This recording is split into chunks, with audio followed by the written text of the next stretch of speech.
WhatsApp guys, आज हम देखेंगे Maharashtra election ultimate meltdowns, how BJP shocked opposition. और फिर वही ईवीएम का कुछ लोग ड्रामा करने लग गए।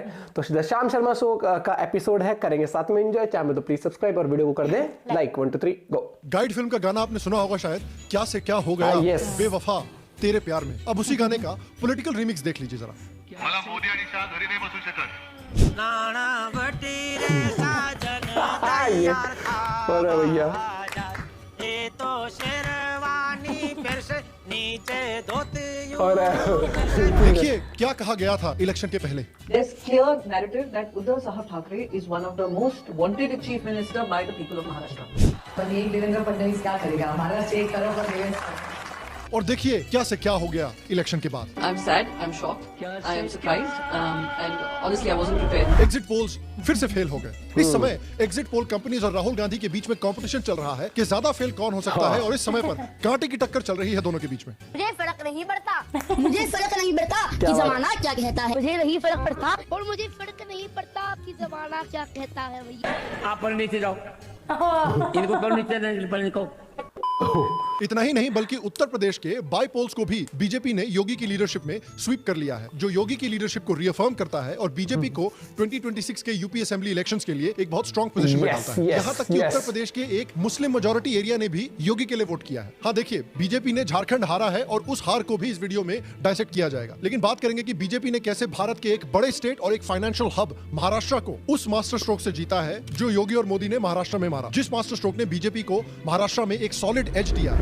आपको याद रखना है, एक है ये वाली बात। सेफ है। In one of the most important battles after the Lok Sabha election, the BJP-led Mahayuti alliance has retained power in Maharashtra. The opposition Mahavikas Aghadi went into the election with confidence because of its general election performance, but appears to have overestimated the Lok Sabha effect on voters.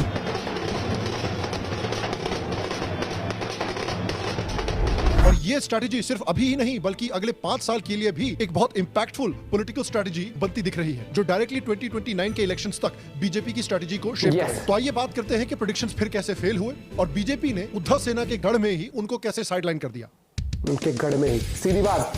Hello Shyam Sharma show के इस episode में आपका बहुत बहुत स्वागत है। मैं हूं सेकुलरिज्म का सीईओ और आप सबको एक सेक्युलर। तो देखिए 288 सीट्स की असेंबली में ऑलमोस्ट 240 सीटें लाकर बीजेपी गवर्नमेंट लेड महायुति ने एक ऑलमोस्ट पूरी तरह से महाराष्ट्र को स्वीप कर लिया है। अब देखिए इस जीत का क्रेडिट लोग शायद देवेंद्र फडणवीस को देना चाहते हो, लेकिन देखिए सच्चाई हम सबको पता है। हमारे सोशल मीडिया के बड़े बड़े इन्फ्लुएंसर्स जिन्होंने इतनी मेहनत की है दिन रात बीजेपी को जितवाने के लिए, उनको क्रेडिट देना बहुत जरूरी है। जैसे कि हमारे दुग्गल साहब ने देखिए हरियाणा में ओपनली कांग्रेस को सपोर्ट किया था, इस वजह से बीजेपी इतनी कन्विंसिंगली वहां पर जीती। वोट देती आना उस ताई का चेहरा याद रखियो, और याद रखियो हरियाणा का युवक नौकरी खातर इतना मजबूर कर दिया गया, अपनी जान दांव पे लगा के इजराइल जाना पड़ा। महाराष्ट्र में दुग्गल साहब ने महाविकास अघाड़ी को एंडोर्स किया था पूरे दिल से, इसलिए बीजेपी की इतनी बड़ी जीत हुई है। शुरुआती कदम के तौर पर 3 महीने के अंदर अंदर जैसे ही नई सरकार बनेगी महाराष्ट्र में, इन लोगों को अप्रोच किया जाए और अगर ये सहमत हो तो इन्हें कंसल्टेंट के तौर पर सरकार में अपॉइंट किया जाए। इन लोगों की मदद से महाराष्ट्र की नई सरकार 6 महीने के अंदर अंदर एक डिटेल्ड प्लान बनाए और जब वो तैयार हो तो जनता के सामने रखा जाए और मैं भी उसे पब्लिसाइज करने। मुझे उम्मीद है अगर महाविकास अघाड़ी की सरकार बनती है इलेक्शंस के बाद तो वो इसको लेकर आश्वासन देंगे। मैं और मेरे साथ महाराष्ट्र की जनता इंतजार करेंगे। राहुल गांधी और बरखा दत्त के लेवल के पनौती बन रहे हैं दुग्गल साहब, और इस मेहनत के लिए बाकी कोई उनको क्रेडिट ना दे, लेकिन हमारे शो पर ऑनेस्टी बहुत जरूरी है और इसलिए हम अपनी तरफ से दुग्गल साहब की एफर्ट्स को और दुग्गल साहब के इंपैक्ट को रिकॉग्नाइज करना चाहते हैं। अनफॉर्चुनेटली झारखंड में दुग्गल साहब का कोई इन्वॉल्वमेंट नहीं रहा, इसलिए वहां पर बीजेपी नहीं जीत पाई। और जैसे ही महाराष्ट्र में बीजेपी की गवर्नमेंट आई है उसके साथ हमेशा एक और चीज आती है और वो है मेल्टडाउन्स। देखिए सबसे पहले तो बहुत बुरी हालत हुई है सारे एग्जिट पोल वालों की। एग्जिट पोल्स ने जोधा अकबर के अकबर को रन फिल्म के पेटीकोट बाबा बना दिया है, क्योंकि वो तो कांटे की टक्कर दिखा रहे थे, लेकिन असली रिजल्ट में महायुति ने महाविकास अघाड़ी को ऐसे पीटा है जैसे बुमराह ने ऑस्ट्रेलिया को पीटा है। इनफैक्ट बीजेपी को तो 130 प्लस सीटें मिली है, लेकिन अकेले सिर्फ शिंदे की शिवसेना ने महाविकास अघाड़ी की पूरी टाली से ज्यादा सीटें जीती। मेल्टडाउन देखने के पहले जैसा कि मैंने कहा, it's very important to protect yourself from the nuclear radiation.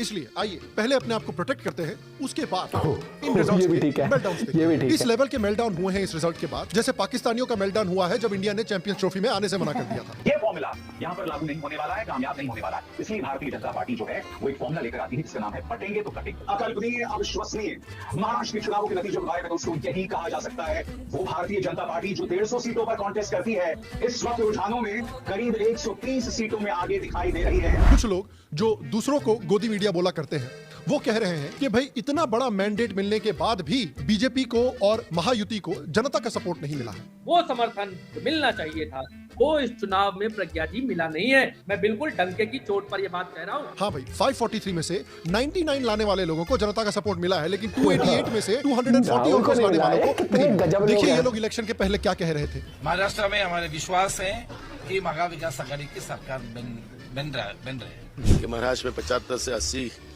एक कैंडिडेट हमारे चुन के आएंगे। इसकी सरकार आएगी, महायुति महाविकास आघाड़ी की आएगी सरकार। लेकिन मोटा भाई का कुछ और ही कहना था। और देखिए जहां भी बीजेपी की जीत होती है वहां पर ईवीएम की बात तो होनी ही है। ईवीएम बेसिकली देखिए धमाल के जावेद जाफरी वाला वो मीम है, जब भी ऑपोजिशन इलेक्शन हारता है तो सबसे पहले ईवीएम फर्स्ट। पता नहीं ऐसे डेंजरस सिचुएशन में मैं ऑटोमेटिकली आगे कैसे आ जाता। इलेक्शन के रिजल्ट आते ही ये बिल्कुल क्लियर हो गया था कि महाराष्ट्र के सारे ईवीएम हैक हो चुके हैं। लेकिन कमाल की बात तो ये है कि झारखंड में एक भी ईवीएम हैक नहीं है। और ईवीएम को लेकर सबसे बड़ा मेल्टडाउन हुआ है हमारी स्वरा बीबी का। याद रखिए महाराष्ट्र के इस इलेक्शन में उन्होंने अपने भाई अपने हस्बैंड को जिताने के लिए बहुत मेहनत की है। यहाँ तक कि जैश ए मोहम्मद से भी बड़े इस्लाम के रक्षक बनने के लिए तैयार है मैडम। आप इन गुस्ताखों के साथ जाके हाथ नहीं मिलाते का चक्कर आओ भैया। लेकिन इतनी मेहनत करने के बावजूद भी उनके भाई उनके शौहर इलेक्शन हार जाते हैं। और इस पर स्वरा बीबी इलेक्शन कमीशन को ब्लेम कर रही है कि इलेक्शन कमीशन ने इलेक्शन के दौरान ओरिजिनल ईवीएम को चेंज करके दूसरा ईवीएम लगा दिया, क्योंकि ईवीएम की जो बैटरी थी वो 99% चार्ज थी। और प्रूफ में आप देख सकते हैं कि मोटा भाई डुप्लीकेट चार्जर लेकर इलेक्शन रूम में जा रहे हैं। ये सब देखिए आरएसएस की, मोदी की और खासकर रॉ की साजिश है। अब देखिए इलेक्शन कमीशन ने बता चुकी है पहले भी 99% बैटरी तब तक शो किया जाएगा जब तक मशीन को वोल्टेज 7.5 से 8 वोल्ट मिलता रहेगा स्मूथ रनिंग के लिए। तो ये तो इसका बहुत ही सिंपल एक्सप्लेनेशन। लेकिन 99% बैटरी वाला रीजन जैसे ही ट्विटर पर आया, इलेक्शन गया तेल लेने, सब लोग ईवीएम को ब्लेम करने के लिए निकल आए। कुछ लोग कह रहे हैं कि बीजेपी की जीत असली नहीं है बल्कि इलेक्ट्रॉनिक है। और भैया जब महाराष्ट्र इलेक्शन की बात हो ही रही है तो हमारे चहेते अजाज खान जी को कैसे मिस कर सकते हैं। अजाज खान जी जिनकी इतनी बड़ी फॉलोइंग है सोशल मीडिया पे, इतना दहाड़ रहे थे सोशल मीडिया पे कि इस बार ईंट से ईंट बजा देंगे इलेक्शन में। अनफॉर्चुनेटली वो इलेक्शन हारे तो, लेकिन देखिए इतनी बड़ी फैन फॉलोइंग और सोशल मीडिया फॉलोइंग वाले आदमी को सिर्फ 43 वोट मिले। और कमाल की बात तो ये है कि इनके फैमिली मेंबर 72 है, लेकिन इनके सारे फैमिली वालों ने भी वोट नहीं दिया इनको। अब वो भाई साहब भी बेचारे कहाँ मुंह दिखाएंगे, तो ईवीएम को ही ब्लेम कर रहे हैं। कहीं ये ट्वीट हर्ष बेनीवाल ने अजाज खान के लिए तो नहीं लिखा। उदित राज जी भी ईवीएम का रोना गा रहे हैं। राजू भाई ने तो एक दिन पहले ही बता दिया था कि ईवीएम हैक होने वाला है। इन्हीं से इलेक्शन का रिजल्ट पूछ लेना चाहिए था यार। और देखिए अगर आप ईवीएम वाली बात नहीं मानना चाहते तो जो अगला बड़ा रीजन है बीजेपी की जीत का, वो आपको मानना ही पड़ेगा। और वो रीजन है अडानी, संजय राउत, जिनकी वजह से उद्धव सेना का इतना बुरा हाल हो गया है। अब वो ऑब्वियसली रिस्पॉन्सिबिलिटी तो नहीं ले सकते, क्योंकि रिस्पॉन्सिबिलिटी लेने के बाद कुछ मेहनत करके सिचुएशन को सुधारना पड़ेगा। तो रिस्पॉन्सिबिलिटी लेने के बजाय भाई साहब सीधे अडानी को ब्लेम कर रहे हैं। हमने ये महाराष्ट्र जो गौतम अडानी के जेब में जा रहा है, मुंबई जेब में जा रहे हैं, अच्छा, हमने विरोध किया। ये अडानी राष्ट्र नहीं होने देंगे, तो इसके लिए इस प्रकार के नतीजे महाराष्ट्र के ऊपर लाद गए हैं। ये जनता का कौल कोई नहीं समझता। भाई साहब इसलिए दुखी हो रहा है ना कि अडानी के पास जा रहा है धारावी, रॉबर्ट वाड्रा के पास नहीं जा रहा। और लोग भी हैं जो अडानी की जीत बता रहे हैं इसको। और देखिए अडानी की जीत, और देखिए अडानी की गलती है, अडानी ने इलेक्शन जीता है। बताओ यार, अडानी भी वो बाहुबली वाली मीम की तरह हो रखा होगा। वो भी सोच रहा होगा इन लोगों को जिनको मैं जानता नहीं, मैं इनके लिए बिल्कुल भगवान कैसे बनाऊंगा। अब देखिए बीजेपी की जीत के पीछे सिर्फ और सिर्फ अडानी का हाथ है। आप इस बात को भी नहीं मानना चाहते तो अब तीसरा रीजन भी है बीजेपी की जीत के पीछे, और वो है वोटर्स की गलती। कुछ लोग तो डायरेक्टली वोटर्स को ही ब्लेम कर रहे हैं कि उन्होंने बीजेपी को क्यों वोट कर दिया यार। कुछ लोग कह रहे हैं इंडियन वोटर देखिए कितना घटिया है, उन्होंने अगेन हेट क्राइम और करप्शन के लिए वोट कर दिया है। कमाल है, इसी वोटर ने बीजेपी को 240 पर ले आए थे। अब इन्होंने बीजेपी के लिए वोट कर दिया है तो वापस हेट क्राइम और करप्शन हो गया है। पवन खेरा ने तो बहुत ही होलसम रीजन दे दिया है। अरे साहब, झारखंड जीत गए तब तो नहीं बोलते कि चुनावी प्रक्रिया में गड़बड़। साहब, झारखंड, जम्मू कश्मीर, बाई इलेक्शंस, जो असेंबलीज जिनके मैंने नाम लिए, उनको जिताकर वहां लेवल प्लेइंग फील्ड देकर हमें जीतने दिया जाए, ये इस उम्मीद के साथ कि उसके बाद हमारा मुंह महाराष्ट्र में बंद हो जाएगा। हम इतने इनकैपेबल हैं कि हम वहां भी नहीं जीत सकते। कि बीजेपी ने इनको झारखंड जिता दिया, बताइए। इनके पास खुद के बस की नहीं है जीतना। योगेंद्र यादव तो यार प्रोसेस ही नहीं कर पा रहे हैं इस न्यूज़ को। और जनता के सामने कुछ, जनता देखिए मोदी से सम्मोहन का दौर समाप्त हो चुका है। ये मैं आज भी कह रहा हूँ, महाराष्ट्र के रिजल्ट के बाद भी कह रहा हूं। योगेंद्र यादव के बारे में भी आप सोचिए कि क्या कड़ा वो कंपटीशन दे रहे हैं राहुल गांधी को। कितनी बार ये प्रेडिक्शन देते हैं इलेक्शन का, कितनी बार इनका प्रेडिक्शन बिल्कुल गलत होता है, चारों खाने चित होता है इनका प्रेडिक्शन। लेकिन इसके बावजूद इनको मीडिया में लोग बुलाते रहते हैं प्रेडिक्शन बुलाते क्यों है। गोल्ड स्टैंडर्ड है भाई साहब फेलिंग अपवर्ड्स के। अब देखिए मेल्टडाउन्स तो हमने इनके काफी एंजॉय किए हैं, लेकिन जरा इस इलेक्शन के बारे में सीरियसली भी देखते हैं। बीजेपी ने और महायुति ने ऐसा क्या किया है जिस वजह से उनको इतनी बड़ी जीत मिली है महाराष्ट्र में, जबकि कई लोग कह रहे थे कि महाविकास आघाड़ी जीतने वाली है, कई लोग कह रहे थे कि ये बहुत टाइट इलेक्शन होने वाला है। अब देखिए इसके पीछे there is a few important reasons. पहला तो ये है कि जो उद्धव ठाकरे की शिवसेना है, उसने अपनी शिवसेना को, जो कि बेसिकली बाला साहब के हिंदुत्व आइडियोलॉजी पर बेस्ड थी, उससे बहुत दूर ले गए थे। बाला साहब ठाकरे ने जब शिवसेना को बनाया था तो वो मराठी इंटरेस्ट के साथ साथ हिंदुत्व इंटरेस्ट का ध्यान रखने के लिए भी बनाया था। बाला साहब माइनॉरिटी अपीसमेंट के बिल्कुल खिलाफ थे। इसी कारण वो कांग्रेस और एनसीपी दोनों से दूरी रखते थे, दोनों को नापसंद करते थे। इसीलिए जब उनसे एनसीपी के साथ अलायंस करने का पूछा गया तो उन्होंने कहा कि वो एनसीपी जैसी स्काउंडल पार्टी के साथ कभी भी अलायंस नहीं करेंगे। Some kind of an understanding or an alliance with the NCP. Do you think that's a possibility? It's for a man to decide whether he wants to remain a gentleman or a scoundrel.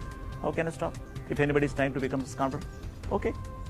But I will not go along with a scoundrel, whoever he may be. उन्होंने तो कहा था कि जिस दिन शिवसेना कांग्रेस के साथ alliance करेगी उस दिन वो अपनी दुकान बंद कर देंगे। ये मैं मेरी शिवसेना की कांग्रेस नहीं होना दूंगा, नहीं कभी नहीं। देख लो।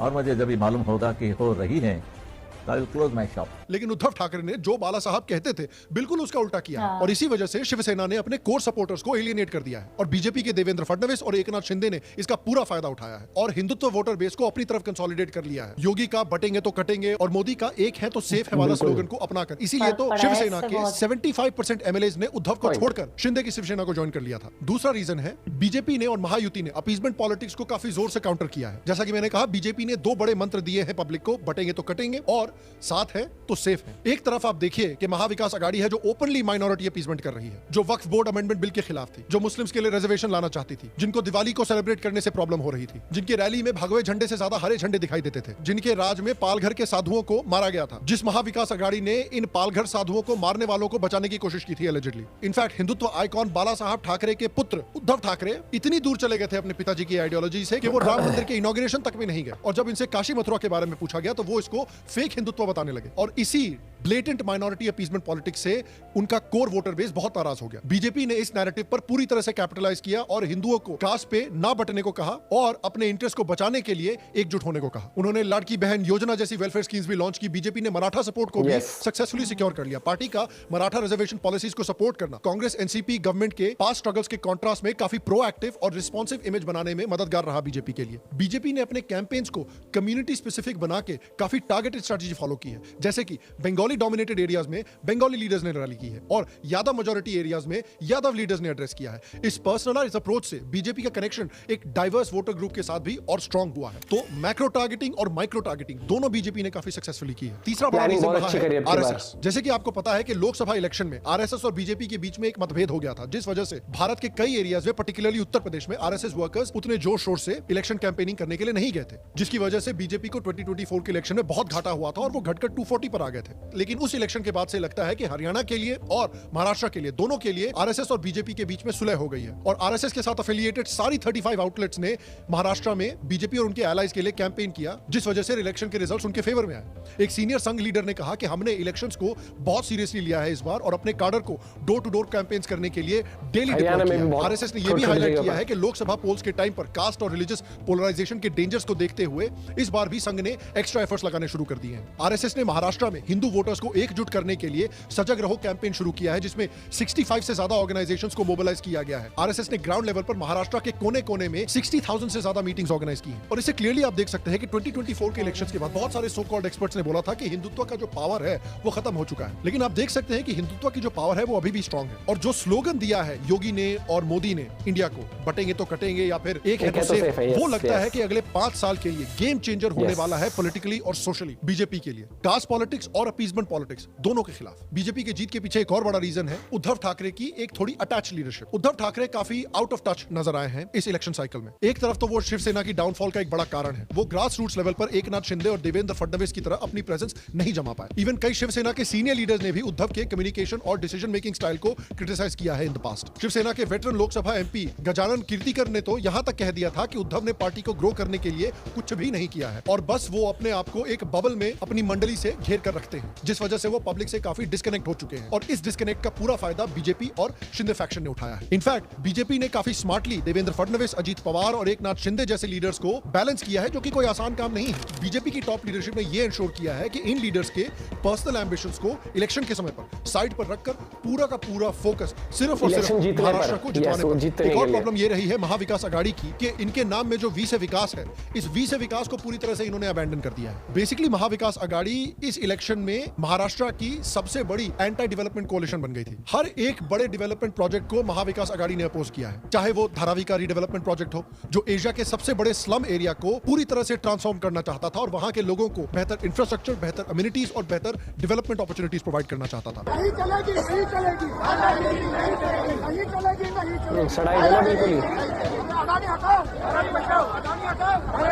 और इसलिए हमारी मांग है कि धारावी से एक भी व्यक्ति हम उनको बाहर नहीं जाने देंगे।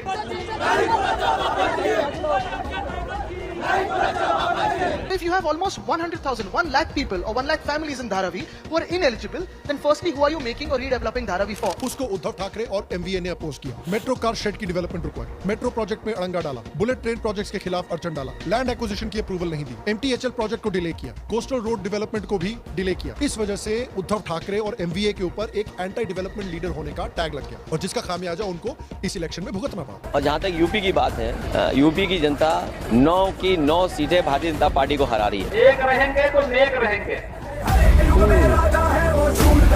उत्तर प्रदेश में भी बहुत इंटरेस्टिंग न्यूज आई है कि उत्तर प्रदेश के बाईपोल को भी बीजेपी ने स्वीप किया है। इनफैक्ट सबसे इंटरेस्टिंग न्यूज ये आई है कि कुंडरकी नाम का एक रीजन है जहां पर 62% पॉपुलेशन मुस्लिम है, वहां पर भी बीजेपी को यानी योगी को 77% वोट्स मिले हैं। इसका ये मतलब हुआ कि योगी ने इस इलेक्शन से अंडरलाइन किया है कि वो आज भी बीजेपी के ट्रेडिशनल वोटर बेस के लिए एक लाइटनिंग रॉड है और आज भी योगी के जो इंपॉर्टेंट प्रोमिसेस हैं यानी law and order, infrastructure, welfare plans और हिंदुत्व यानी बटेंगे तो कटेंगे, हिंदुओं का यूनिफिकेशन, ये मंत्र अभी भी उत्तर प्रदेश के वोटर्स के लिए काम कर रहे हैं। अब बात करते हैं जल्दी से झारखंड की भी, क्योंकि झारखंड का जो लॉस हुआ है बीजेपी का, उसके लिए भी कुछ इंटरेस्टिंग रीजंस हैं जिसके लिए बीजेपी को इंट्रोस्पेक्ट करना चाहिए। देखिए, झारखंड एक ऐसा स्टेट है जहां पर इनइक्वालिटीज बहुत ज्यादा है। पिछले 2 डेकेड्स में एनडीए के जो एमएलएज हैं वो इस इशू को रिजॉल्व करने में सक्सेसफुल नहीं रहे। अब देखिए, बाकी पार्टीज ने भी वोटर्स को डिसअपॉइंट किया है, लेकिन इस बात का रिजल्ट ये है कि जो आम वोटर है झारखंड का, वो फॉर्मेलिटी के लिए वोट कर रहा है, किसी भी पार्टी में जेन्युइन ट्रस्ट नहीं है उसका। इसीलिए ये जो बटेंगे तो कटेंगे जैसे जो इमोशनल स्लोगन्स हैं, इनका लिमिटेड इंपैक्ट दिखा है झारखंड में, क्योंकि किसी भी पॉलिटिकल पार्टी ने प्रॉपर्ली मदद नहीं की है झारखंड के लोगों को। उसके ऊपर से झारखंड की जो कुछ कम्युनिटीज हैं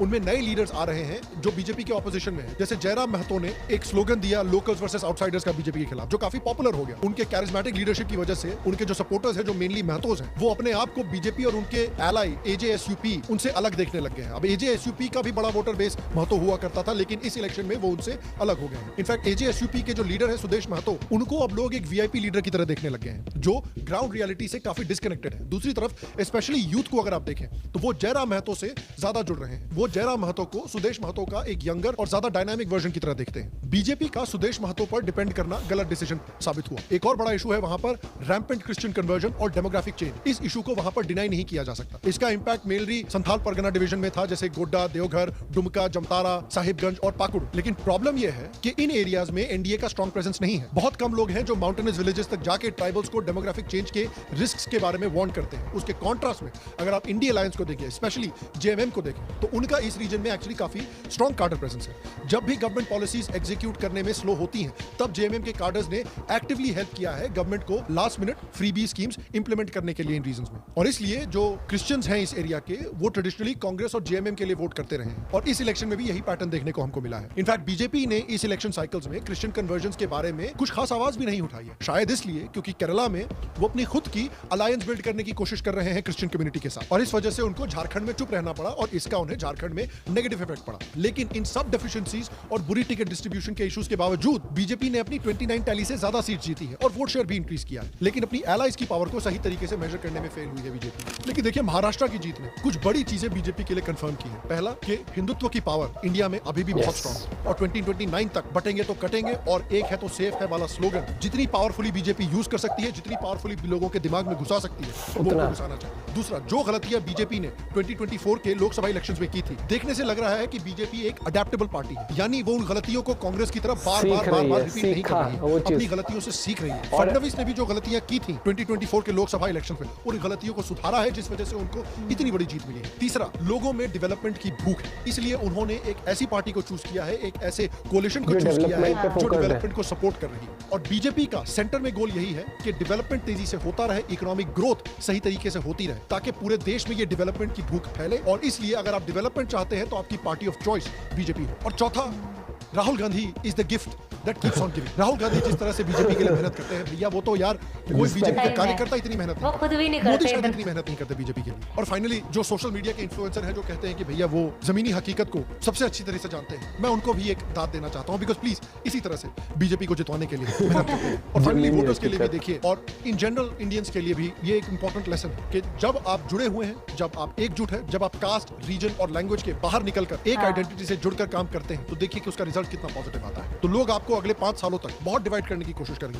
कास्ट के बेसिस पर, लैंग्वेज के बेसिस पर, कास्ट सेंसस की बातें बहुत होंगी, लेकिन आप पर भी ये बात इंकम्बेंट है कि इन चीजों से आप डिवाइड ना हो, क्योंकि याद रखिए, एक है तो सेफ है, बटेंगे तो कटेंगे। और मैं आपसे पूछना चाहता हूं कि आपके हिसाब से इस इलेक्शन में बीजेपी की जीत के पीछे और महायुति की जीत के पीछे सबसे बड़े रीजंस क्या थे? टॉप 3 रीजंस आपके क्या थे? नीचे कमेंट से मुझे जरूर बताएं, और ये भी बताएं कि आपका फेवरेट मेल्टडाउन किसका था, कौन सा था, ये भी नीचे कमेंट सेक्शन में जरूर बताएं। अगेन गाइस, आपने अभी तक अगर हमारे YouTube पर मेंबरशिप ज्वाइन नहीं की है या मेल्टडाउन की बात करूं तो अजाज खान का तो मुझे समझ नहीं आया वो इलेक्शन क्यों लड़ता है, हर बार उसका यही होता है। और दूसरी बात, सबसे बड़ी बात है, लोगों को हवाबाजी नहीं चाहिए, लोगों को बदमाशी नहीं चाहिए, लोगों को काम चाहिए। सोशल मीडिया पर आप जब फॉलोअर्स देखते हो, उसका ये मतलब नहीं कि लोग आपको चाहते हैं, दैट इज लाइक लोग एंटरटेनमेंट वाइज देख रहे हैं आपको, या फिर लोग वैसे देखते हैं भाई अब क्या हरकत है। ऐसे तो पुनीत सुपरस्टार की भी वो इलेक्शन लड़ेगा तो वो जीतेगा नहीं ना इलेक्शन। हर एक चीज का एक फर्क होता है। और यहाँ पर सबसे बड़ी बात समझने की ये है कि जो योगी जी और मोदी जी ने जो बात कही है, जो स्लोगन है, वो सिर्फ कहने की बात नहीं है, दैट इज द रियलिटी। आपको ये चीज समझनी पड़ेगी। अगर हम एकजुट नहीं रहेंगे ना, तो वो वक्त भी दूर नहीं है कि जब हम ये सोचेंगे यार कैसे सेफ रहे।